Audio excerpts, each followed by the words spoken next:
Oke,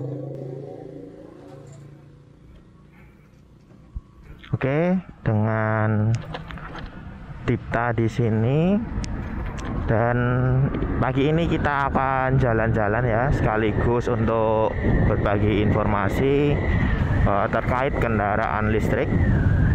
Jadi ini yang saya pakai ini adalah motor listrik ya, bukan motor bensin. Ini motor listriknya itu merek Nexus, bukan merek Nexus sih, mereknya Traco, tipe Nexus. Jadi ini keluaran lama ya. Dulu itu ada vendor namanya Traco, itu mendatangkan kendaraan listrik ke Indonesia. Itu sekitar tahun 2008 mungkin ini. Nah, hari ini nanti kita akan berbagi informasi lah istilahnya tentang kendaraan listrik ya, mulai dari mungkin sejarah atau pengetahuan singkat tentang kendaraan listrik, dan kemudian kelebihannya apa, kemudian kekurangannya apa, kemudian kalau di compare dengan kendaraan biasa yang menggunakan bensin itu kelebihan dan kekurangannya apa, seperti itu. Karena memang kalau ada kelebihan biasanya ada kekurangan ya, kan nggak ada yang sempurna. Baik, kita mulai dulu dengan sejarah sedikit ya. Jadi sebenarnya kendaraan listrik itu sudah ada sejak lama, cuma dulu itu kendaraannya itu kurang berkembang dan kalah dengan kendaraan ICE karena baterainya itu masih menggunakan aki yang gede-gede itu. Jadi untuk ngecasnya itu lama, kemudian untuk jarak tembusnya itu kurang jauh, dan baterainya itu gede-gede, jadi nggak hemat ruang itu. Jadi orang-orang menilainya itu kurang praktis ya, karena untuk mengecas itu butuh waktu lama, sedangkan habisnya itu cepat. Nah, kemudian muncullah kendaraan ICE, internal combustion engine, atau kendaraan BBM itu ya, menggunakan bensin atau solar seperti itu. Nah, itu orang menilai lebih efisien karena memang kalau misal bensinnya habis tinggal diisi saja menggunakan bensin atau solar, kemudian bisa dipakai lagi. Beda dengan kendaraan listrik kan harus dicas lama. Nah, dari situ kemudian kendaraan listrik jadi nggak terlalu laku karena memang kalah untuk dari segi kepraktisan saat itu. Nah, akhir-akhir ini itu kita kendaraan listrik itu booming lagi. Itu karena kelemahan-kelemahan yang tadi itu sudah mulai tertutupi. Sebagai contoh, baterai ya. Baterai sekarang kan ada baterai lithium. Nah, itu istilahnya energi density-nya itu gede. Jadi ukuran kecil bisa menyimpan energi yang besar. Dan ada yang fast charging juga, ngecas paling cuma 1 jam 2 jam udah penuh, itu ada. Nah, itu sudah cepat daripada dulu itu ngecas sampai 8 jam mungkin seperti itu. Nah, mulai dari itu mulai banyak yang minat sama kendaraan listrik, dan sampai sekarang mobil seperti Tesla, kemudian ada Hyundai Ioniq, ada motor listrik juga, itu mulai banyak peminatnya, termasuk saya sangat minat sama kendaraan listrik. Nah, sedikit tentang sejarahnya seperti itu. Kemudian konsepnya kendaraan itu gimana tahu kok dari listrik bisa jalan. Nah, jadi sebenarnya ini mirip seperti dinamo Tamiya gitu aja ya, kayak motor-motor mobil-mobilan itu. Jadi cuma dari baterai kemudian masuk ke controller, diatur dengan handle gas ya. Itu nanti bisa kita tarik gas separuh, ngegasnya seberapa. Nah, nanti dari controller kirim listrik, daya listrik ke dinamo, menghasilkan energi gerak, bisa menggerakkan motor. Kalau di di motor bensin kan dari bensin, kemudian ada ECU juga, kemudian ada injektor atau karbu gitu, kemudian baru ke ruang bakar untuk menggerakkan mesin. Nah, seperti itu teknisnya. Jadi kalau kendaraan listrik itu cuma ada 3 komponen penting sebenarnya, yaitu dinamo, baterai, dan controller. Itu saja yang penting. Jadi kalau misal ada kerusakan, paling yang di servis cuma itu aja. Nah, itu untuk sedikit pengetahuan umum tentang kendaraan listrik ya. Nanti kalau misal ingin tanya detail silahkan bisa tanyakan di komentar. Nah, kemudian ini akan kita bahas itu yang pertama adalah kelebihan dulu ya, kelebihannya. Kenapa saya suka kendaraan listrik? Nah, itu karena pertama nggak ada suara. Nah, seperti ini. Ini saya gas nggak ada suara sama sekali ya. Ya sebenarnya nggak ada suara itu bisa jadi kelebihan atau kekurangan. Kalau saya sendiri jujur nggak terlalu suka dengan suara motor yang keras-keras.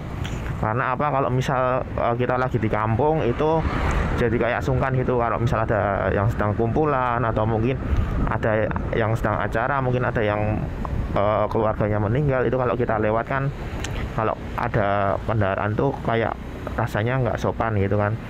Nah, dengan kendaraan listrik itu kita bisa menghilangkan kesan itu karena ini benar-benar nggak ada suaranya. Jadi seperti motor yang didorong aja, nggak ada getaran juga. Kalau kita pakai motor biasa kan getarannya mungkin lumayan ya. Biasanya itu yang getar itu bagian bawah motor, sampai kadang ada yang di stang juga bergetar. Nah, ini kalau ini tuh enggak, ini benar-benar bebas getaran. Jadi langsung kayak digas tuh langsung akselerasi dan nggak ada suaranya itu. Cuma nggak ada suaranya itu juga bisa jadi sebuah kekurangan. Kenapa begitu? Karena gini, fungsi suara itu juga agar orang lain tahu kalau ada kendaraan di belakang mereka atau di samping mereka. Nah, saya pakai kendaraan ini itu beberapa kali itu hampir nabrak orang karena orang itu nggak tahu saya ada di belakangnya. Nah, biasanya kalau depannya itu ada orang yang tiba-tiba belok, atau mungkin ada ibu-ibu yang sennya kiri belok kanan, nah itu agak bahaya. Jadi saya harus sering menggunakan klakson ya, biar untuk meminimalisir hal-hal yang tidak diinginkan. Itu jadi ada kekurangannya dari nggak ada suaranya itu. Jadi agak bahaya kalau misal ada kendaraan yang mungkin tidak sadar dengan keberadaan kita. Sebenarnya itu bisa bisa diminimalisir atau mungkin bisa diatasi ya. Karena sekarang itu ada produk itu sound booster buat kendaraan listrik. Jadi kan nanti tinggal dipasang aja, sambung ke handle gas, itu nanti bisa ngeluarin suara seperti suara motor. Tapi suaranya dari speaker ya. Nah, itu sudah cukup membantu untuk menghilangkan kekurangan nggak ada suaranya seperti itu. Kemudian kelebihan yang kedua itu saya suka kendaraan listrik itu karena torsinya gede. Nah, pentingnya apa kalau torsi gede? Nah, torsi gede itu nanti menyebabkan kendaraan itu akselerasinya cepat. Kemudian kalau stop and go itu nyaman banget. Beda dengan kendaraan pada umumnya ya. Kalau kendaraan listrik itu kan dari tenaga dari kontrol langsung dilempar ke dinamo, makanya bisa langsung menghasilkan energi untuk digerakkan. Kalau motor bensin itu kan harus disemprotkan dari injektor ke ruang bakar, baru nanti menggerakkan piston. Nah, sebenarnya dari itu juga gak cuma itu sih, karena memang kalau motor listrik itu karakternya torsinya emang gede-gede, cuma RPM-nya kecil dan wattnya itu kecil. Sebagai contoh, ini motornya itu saya upgrade ke 2000 watt. Itu kalau baca speknya itu torsinya bisa sampai 150 Nm. 150 Nm itu kalau di motor itu udah kayak moge, udah kayak mobil malahan, 150 Nm. Nah, cuma di sini tuh dayanya cuma 2000 watt, RPM-nya paling cuma 800-900 RPM. Paling mentok 1200 kalau ini RPM-nya. Sedangkan untuk motor bensin itu kebalikannya, dia torsinya kecil, cuma RPM-nya gede sampai puluhan ribu RPM atau belasan ribu RPM.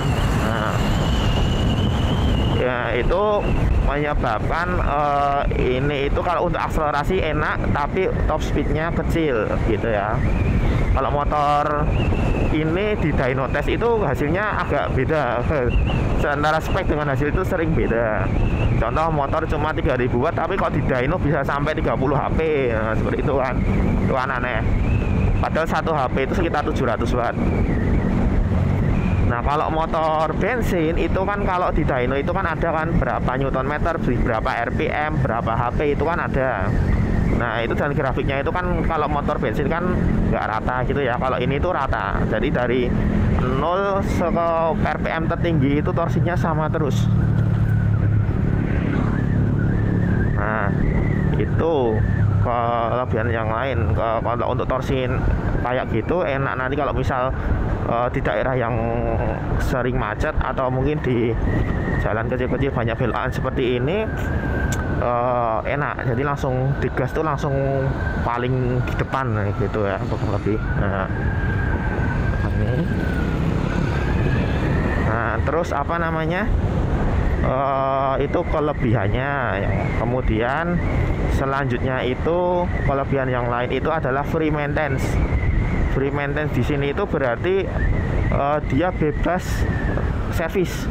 Jadi kalau pas beli motor atau kendaraan listrik itu ya, itu kita nggak perlu servis karena ini nggak ada oli. Jadi kalau motor biasa itu kan perlu ganti oli, sedangkan ini nggak perlu ganti oli. Kemudian biasanya itu kan ada fast moving part yang kalau misal motor di motor bensin itu, kalau di motor matic ada fan beltnya atau mungkin ada roller. Nah, itu kan juga sering diganti. Kalau ini tuh nggak ada. Motor listrik itu sama sekali nggak ada part yang diganti, kecuali paling cuma kampas rem, ban seperti itu ya itu kan umum ya, karena itu memang dipakai. Dan apa namanya, sebenarnya ada part lain yang mungkin ada kemungkinan diganti, tapi dalam waktunya itu nggak terlalu dekat ya, paling 2 tahun, 3 tahun atau 5 tahun itu, yaitu baterai. Nah, baterai di sini itu masih menjadi sebuah kekurangan dari kendaraan listrik, karena untuk teknologi baterai itu walaupun sudah pakai lithium, cuma itu lithium juga ada kekurangannya. Sebagai contoh, kalau misal kita penggunaannya itu tidak benar, itu baterai jadi cepat rusak. Contoh misal kita pakai baterai lithium itu jangan sampai habis, benar-benar habis. Kemudian ngecasnya itu kalau bisa dipantau jangan terlalu lama. Nah, itu kalau orang awam mungkin sedikit merepotkan ya, karena kalau misal baterai itu pakainya asal-asalan, itu nanti juga hasilnya cepat rusak. Baterai cepat rusak, kemudian cepat ganti, padahal harga baterai itu mahal. Sebagai contoh ya, harga baterai VRQ1 atau Gesit itu harganya itu 5-7 juta baterainya aja. Nah, itu kalau orang mikir, wah, padahal biasanya servis besar motor paling pol 2 juta gitu kan kalau misal motor biasa. Nah, itu padahal kalau bensin itu masih gitu, kok motor listrik malah mahal, ganti baterai aja segitu. Nah, mungkin langsung dari situ mindset kalau kendaraan listrik ternyata mahal ya gitu. Ya memang pertama kelihatan mahal karena memang kita ibaratnya beli itu langsung beli baterai gede gitu kan. Padahal sebenarnya kalau kita bisa merawatnya, itu baterai bisa tahan lama sampai 5 tahun itu bisa. Sedangkan biayanya untuk ngecas itu sangat murah ya. Jadi kalau ada yang pikiran, wah, dengan kendaraan listrik ngecas terus listrik bakal membengkak, itu enggak. Itu contoh seperti ini. Baterai kapasitas 1 kWh itu nyedot daya kan paling juga 1 kWh, pol 1,2 atau 1,5 kalau misal ada efisiensi yang drop gitu kan. Nah, dihitung dari tarif dasar listrik yang 1.500-an per kWh, berarti satu motor itu kalau ngecas itu paling biayanya cuma 1.500 sampai 2.000 rupiah untuk perjalanan. Untuk sekali ngecas itu biasanya kalau 1 kWh itu bisa 30 sampai 60 km tergantung efisiensi kendaraannya. Jadi misal kita ambil yang contoh yang boros aja 30 km ya, itu sudah termasuk boros. 1 kWh 30 km itu boros. Nah, itu kalau dibandingkan dengan kendaraan bensin, mengisi bensin 1 liter paling juga bisa pakai 40 kilo atau 50 kilo atau mungkin 30 kilo sama. Nah, padahal 1 liter misal pertama pun 9.000. Nah, ini cuma 2.000 sekali cas. Nah, kelihatan kan bedanya berapa, selisihnya sangat irit banget. Nah, ibaratnya kalau misal beli baterai mahal itu mikirnya ya beli baterai langsung untuk beli bensin untuk langsung 5 tahun seperti itu. Nah, sedangkan jenis baterai sendiri itu pasti setiap tahun akan upgrade ya teknologinya ya. Sebagai contoh, ini saya pakai baterainya jenis LTO LTO itu klaimnya itu bisa sampai 20 sampai 40 tahun tergantung penggunaan. Nah, itu jadi saya beli baterai sekali ini untuk digunakan 20 tahun lebih. Nah, itu kalau bensin 20 tahun itu berapa? Sehari 10.000. Jadi irit banget ya. Terus itu salah satu kelebihannya free maintenance. Kemudian selanjutnya adalah kelebihannya itu yang saya suka dari ini itu Go Green.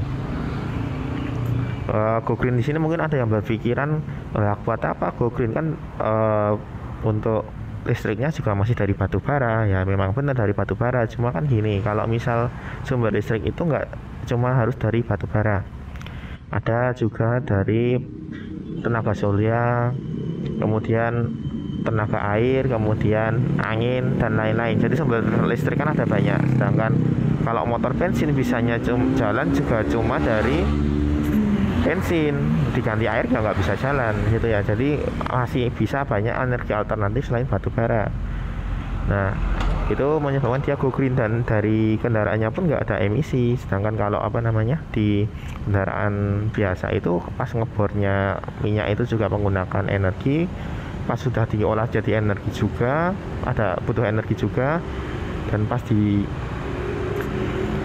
dipakai pun menghasilkan zat gas polusi CO yang mungkin berbahaya juga. Nah, seperti itu. Makanya kalau saya kenapa suka pakai kendaraan listrik, karena ya memang go green. Nah, kalau misal mau membuktikan apakah dengan menggunakan kendaraan listrik itu bisa lebih go green, teman-teman pernah ingat dulu ketika pandemi ya, awal-awal pandemi itu Jakarta kan juga istilahnya mungkin PSBB atau lockdown itu, sehingga jarang banget orang keluar rumah. Nah, itu kan sempat kejadian kan, jarang keluar rumah, kemudian langitnya jadi biru, yang maunya biasanya itu ada tertutup asap, itu jadi biru bersih langitnya. Nah, dari situ kan kelihatan, padahal mereka kalau di rumah kan pasti lebih menggunakan banyak listrik kan. Mungkin ada yang pakai AC, jadi AC-nya nyala terus, kemudian ada juga yang nonton TV terus. Nah, itu kan penggunaan listrik jadi lebih banyak, cuma penggunaan kendaraan kan lebih sedikit. Nah, itu buktinya bisa membuat langit lebih biru. Nah, contoh sederhana seperti itu. Makanya saya suka ini karena memang go green. Kalau misal ada yang klaim wah produksinya lebih menghasilkan banyak CO2, itu biasanya ada yang jatuh. Itu biasanya karena perusahaannya takut terkikis gitu ya, karena masih diuntungkan dengan minyak, jadi bilang seperti itu. Padahal kan kalau menghasilkan CO2, kendaraannya malah menghasilkan CO, lebih bahaya mana coba. Itu terus itu saja mungkin untuk kelebihannya ya. Tadi ada hening, nggak ada suara, kemudian ada juga torsinya gede, free maintenance, dan go green. Kalau saya sukanya itu. Mungkin kalau misal ada lain yang mau ditambahkan, silahkan. Saya sangat senang kalau ada yang share pengalaman. Mungkin ada juga yang bertanya-tanya di komentar, silahkan. Kemudian ada juga selanjutnya kita akan bahas tentang kekurangan ya, kekurangan dari kendaraan listrik. Yang namanya buatan manusia nggak ada yang yang sempurna gitu kan. Kalau kendaraan listrik itu kekurangannya itu pertama, untuk sekarang itu masih ribet ya, karena untuk ngecasnya itu butuh waktu yang lama. Kalau misal pakai bensin kan tinggal diisi bensin aja selesai. Nah, ini baterai yang saya pakai LTO itu diklaim ngecasnya itu baterai paling cepat saat ini ya. Itu ngecasnya itu paling banter, itu saya ngecas ini itu pakai charger yang gede itu cuma 30 menit. Jadi kalau misal ini habis dicas, ditinggal 30 menit udah full. Cuma memang nggak semua listrik rumah kan bisa untuk cas gede. Nah, makanya kalau misal pakai listrik yang kecil, pakai cas kecil itu bisa sampai ngecasnya 4 jam. Nah, itu lama kan, daripada beli bensin kan cepet banget. Nah, itu salah satu kekurangannya. Nah, kemudian yang selanjutnya itu kalau untuk bepergian jauh itu kurang sesuai.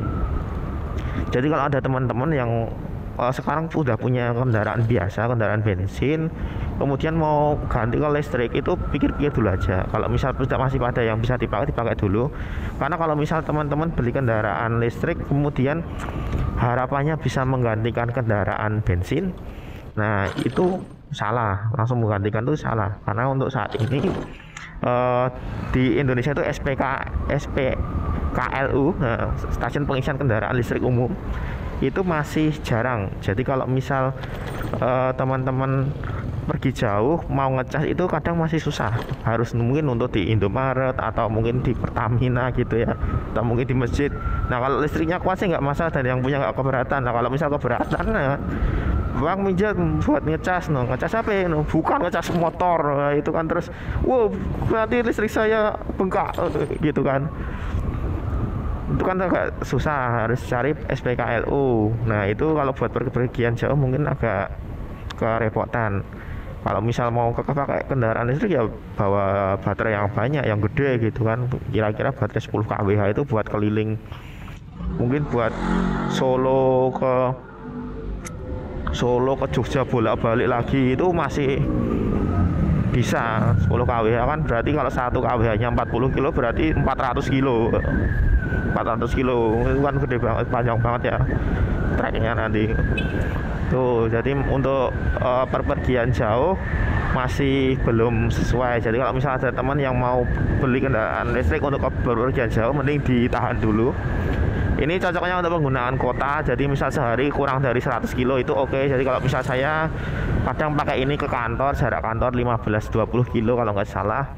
Nah itu sampai kantor nanti tetap saya cas, walaupun bisa untuk PP ya sebenarnya, tetap saya cas karena jaga-jaga aja lah kalau misal ternyata baterainya pas kondisi agak drop gitu. Itu terus kekurangannya itu, kemudian kekurangan yang lain ini saya tak belok dulu aja. Kekurangan yang lain itu untuk legalitas atau mungkin aturan-aturannya itu belum terlalu fix ya dari pemerintah, jadi masih ambigu. Jadi kendaraan listrik itu kan katanya mau dibuat undang-undang baru untuk ngatur kendaraan listrik. Nah itu sampai sekarang itu masih istilahnya banyak yang wacana gitu ya. Dan kalaupun sudah ada pun rencananya malah ada SIM sendiri. Jadi SIM-nya itu pakai SIM C1, C2 yang sama kayak Moge gitu. Nah masa kendaraan listrik sama kayak Moge kan juga aneh. Ibu-ibu ke pasar naik selis pakai SIM-nya SIM Moge kan aneh. Atau misal mau ke mall parkirnya di parkir Moge, ya ini bukan Moge, ini kan SIM-nya Moge, itu kan aneh seperti itu. Kemudian kekurangannya itu ya aturan belum jelas, dan yang lain itu karena ini masih jarang, kekurangannya adalah cari referensi itu susah. Jadi kalau teman-teman mungkin ada yang punya kendaraan atau sepeda listrik gitu kan, kemudian rusak, itu cari partnya agak susah karena istilahnya masih jarang yang jual, kemudian masih jarang yang bisa ngoprek, kemudian masih belum ada vendor resmi after salesnya yang bagus, mungkin seperti itu. Walaupun sekarang sudah ada ya yang bagus seperti VR, United itu sudah bisa after salesnya sudah lumayan lah seperti itu, kita bersih juga dan lain-lain. Tapi untuk kendaraan mungkin yang umum seperti kita misal punya sepeda listrik lama gitu rusak, nah itu mungkin kalau orang apa masih bingung. Sebenarnya nyervis kendaraan listrik itu sangat gampang ya. Saya sendiri yang bukan lulusan teknik mesin itu belajar sedikit bisa lah untuk nyervis. Misal ada controller rusak atau mungkin ini BLDC-nya rusak, nah, setidaknya kita tahu permasalahannya di mana gitu. Kalau misal nyervis itu nggak ke tertipu, harganya tinggi padahal cuma ganti partnya kecil seperti itu. Nah nanti kalau misal teman-teman mau belajar tentang kendaraan listrik, ada di grup komunitas kendaraan listrik di Facebook, cari aja Cosmic seperti itu, nanti akan muncul itu. Di situ banyak teman-teman dari master nanti saling bagi informasi tentang kendaraan listrik. Nah saya juga belajar dari situ, dan teman-teman di situ juga kalau ditanya juga bisa bantulah seperti itu. Nah Oke, kurang lebih seperti itu ya untuk hari ini tentang kendaraan listrik, mulai dari sedikit sejarah, kemudian informasi-informasi, kemudian ada kelebihan dan kekurangannya, kemudian kenapa beli kendaraan listrik dan kenapa enggak, seperti itu. Nanti kan untuk vlog selanjutnya kita akan bahas lebih detail, mungkin sampai ke spek-spek ya, dan akan saya ceritakan ini motornya itu dulu awalnya saya beli gimana, kemudian sampai upgrade bisa sampai dipakai seperti ini dengan tenaga yang cukup gede juga, itu gimana. Terima kasih atas waktunya. Nanti jika ada pertanyaan silahkan tanyakan di komentar ya. Kurang lebihnya mohon maaf. Wassalamualaikum warahmatullahi wabarakatuh. Oke, ini kebetulan hari libur, jadi banyak yang bersepeda.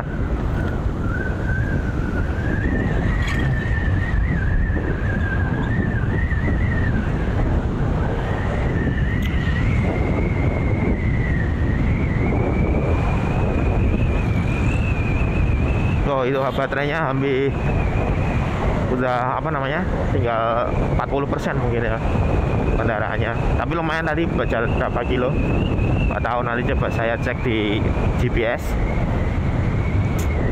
Ini kalau ini sekali cas itu bisa mungkin 40 kilo kalau nggak salah, 30 sampai 40 kilo, karena ini baterainya sebenarnya cuma kecil ya, saya cuma ngejar di fast chargingnya aja karena untuk kebutuhan jarak pendek. Sebenarnya ada lagi baterai di rumah yang gede, tapi ini nggak saya pakainya yang kecil karena untuk jarak dekat aja.